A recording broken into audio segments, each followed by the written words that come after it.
భారతీయ జనతా పార్టీలో బీఆర్ఎస్ని విలీనం చేస్తారనే ప్రచారం గత కొద్ది కాలంగా జరుగుతోంది సార్. కాంగ్రెస్ కూడా ఇదే ఆరోపణ చేస్తోంది. నిప్పు లేకుండా పొగ రాదంటారు కదా సార్.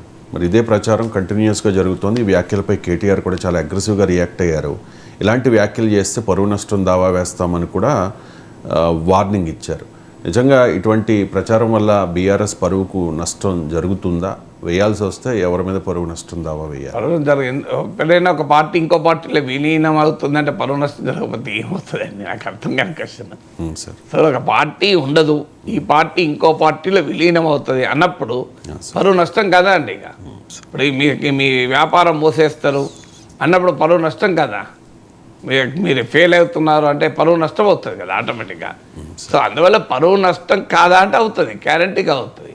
సో కానీ రాజకీయంగా ఆ ప్రశ్న ఎందుకు వచ్చింది విలీనము?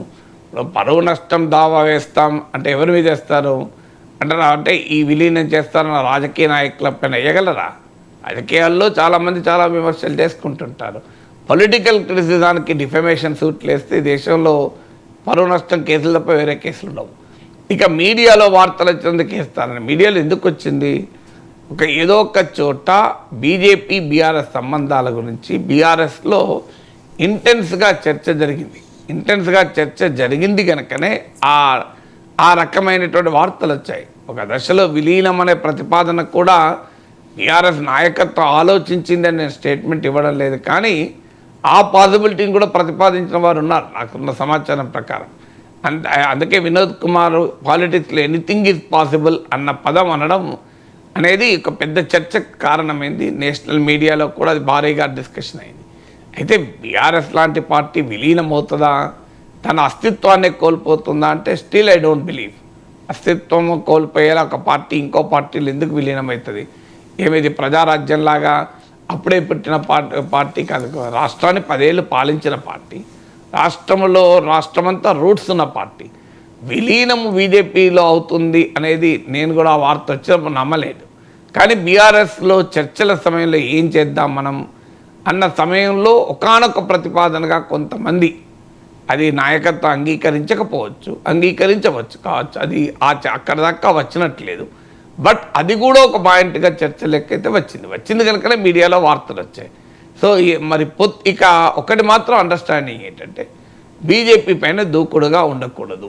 బీజేపీతో ఏదో ఒక రూపంలో స్నేహపూర్వక సంబంధాలే మెయింటైన్ చేయాలి అనేటువంటి ధోరణి మాత్రం వచ్చింది కనుకనే మీరు ఇవాళ చూడండి, బీఆర్ఎస్ ఏమైనా ఇండియా కూటమితో లేదు, ప్రతిపక్షంతో లేదు, పార్లమెంట్లో బీఆర్ఎస్కు ఉన్నటువంటి రాజ్యసభ సభ్యులు బీజేపీకి వ్యతిరేకంగా ఏం గట్టిగా పోరాటం ఏం చేయడం లేదు కదా. సో అందువల్ల బీఆర్ఎస్ బీజేపీ పట్ల కాస్త సాఫ్ట్గా ఉండాలి అనే అవగాహన మాత్రం వచ్చారు. అందువల్ల బీఆర్ఎస్ వాస్తవంగా బీజేపీతో పొత్తుకు కూడా రెడీ, కానీ ఆ పొత్తు బీజేపీ అంగీకరించలేదు. ఈవెన్ లోక్సభ ఎన్నికల సమయంలోనే బీజేపీతో పొత్తుకు బీఆర్ఎస్ ప్రతిపాదించింది కూడా. సో వాస్తవంగా బీఆర్ఎస్కి ఇంట్రెస్ట్ కూడా ఉండే, కానీ బీజేపీలోనే భిన్నాభిప్రాయాలు ఉండే. ఒక అభిప్రాయం ప్రకారమేమో బీఆర్ఎస్తో పొత్తు పెట్టుకోవడం లాభం మనకు సంఖ్యాపరంగా కలిసి వస్తుందని, పొలిటికల్గా ఇది నష్టము అని బండి సంజయ్ లాంటి వాళ్ళు బీఆర్ఎస్ పైనే పోరాటం చేసిన బీజేపీ నాయకుల్లో తీవ్రమైన వ్యతిరేకత.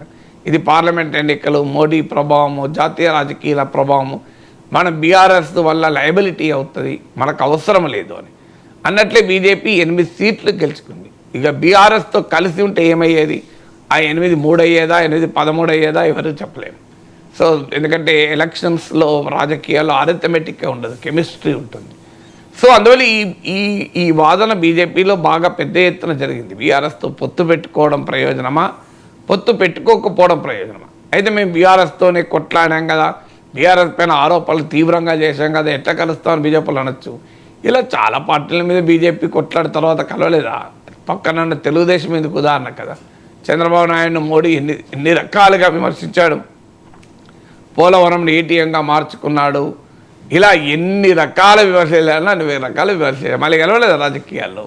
కర్ణాటక అసెంబ్లీ ఎన్నికల సమయంలో దేవగౌడ పైన, జనతాదళ్ సెక్యులర్ పైన బీజేపీ ఎన్ని రకాల విమర్శలు చేసింది, మళ్ళీ గెలవలేదా? నితీష్ కుమార్ పైన ఎన్ని రకాల విమర్శలు చేశారు.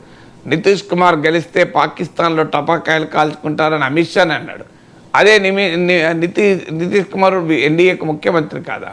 అశోక్ చౌహాన్ మహారాష్ట్రలో ఆదర్శ్ సొసైటీ కుంభకోణం, ఆ కార్గిల్ అమరవీరులకు దక్కాల్సింది మింగేశాడు, నొక్కేశాడు, అవినీతి చక్రవర్తి అని ఎన్ని విమర్శలు చేయలేదు. ఇప్పుడు ఆయన బీజేపీలో నాయకుడై రాజ్యసభ సభ్యుడై బీజేపీ స్టార్ క్యాంపెయినర్ కాలేదా? అందువల్ల బీజేపీ ఇలా అనేక సార్లు మార్చుకున్నది.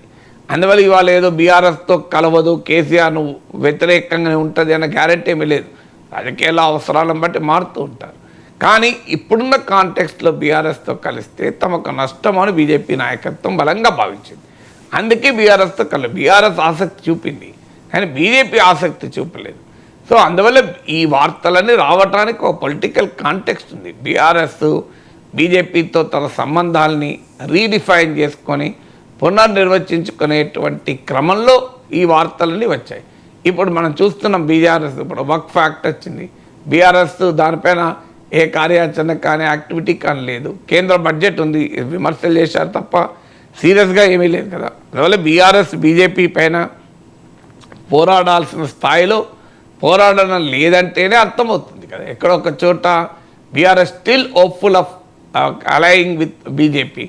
అయితే ఇప్పటి వరకు నాకున్న సమాచారం అయితే బీజేపీ బీఆర్ఎస్ విడివిడిగా కాంగ్రెస్ పైన కొట్లాడాలి. ఇప్పుడు కలిస్తే కాంగ్రెస్కి బెనిఫిట్ అవుతుంది. 2029 వరకు కాంగ్రెస్ ప్రభుత్వం పట్ల వ్యతిరేకత, అసంతృప్తి పెరిగినప్పుడు రెండు విడివిడిగా కొట్లాడినటువంటి రూట్లు కాస్త కన్వర్ట్ చేయడానికి స్కోప్ ఉంటుంది. సో ఈ కాంటెక్స్ట్, ఈ డిస్కషన్ అయింది కనుకనే వార్తలు వచ్చాయి. వార్తలు వలయంగా ఎందుకు వస్తాయి?